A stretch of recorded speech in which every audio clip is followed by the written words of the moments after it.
जुन्या खोपोली घाटामध्ये काल 50 ते 100 गाड्या एकामागे एक बंद पडल्या होत्या आणि या गाड्या बंद पडण्याचं कारण काय होतं तर कोणता ऍक्सिडेंट नव्हता, तर याचं कारण होतं की सगळ्या गाड्यांचे क्लच प्लेट जळाले होते. एकामागे एक 100 गाड्यांचे क्लच प्लेट जळाले.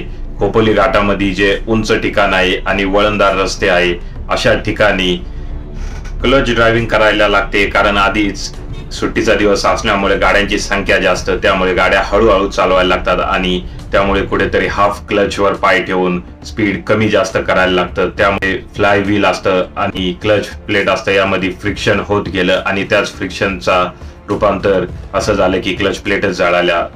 ही समस्या मॅन्युअल गाड्यांमध्येच जास्त येते, कारण मॅन्युअल गाड्यांमध्येच क्लचचा वापर करून आपल्याला स्पीड कमी जास्त करायची असते.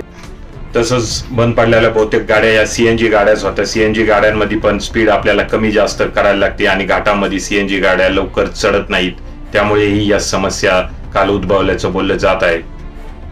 त्यानंतर जे मदत सेवा आहे, गॅरेज वगैरे जे आजूबाजूचे तेथील कर्मचारी येऊस्तवर तासन तास ट्रॅफिक तिथं खोळंबत राहिलं आणि अशा रीतीने एक वेगळ्याच प्रकारे एक मनस्ताप तेथील जे पर्यटक जात होते, पुण्याचे पर्यटक, मुंबईचे पर्यटक, लोणावळा, खंडाळा किंवा माथेरानच्या दिशेने, त्यांचा विकेंडच खोपोली घाटातच साजरा झाला.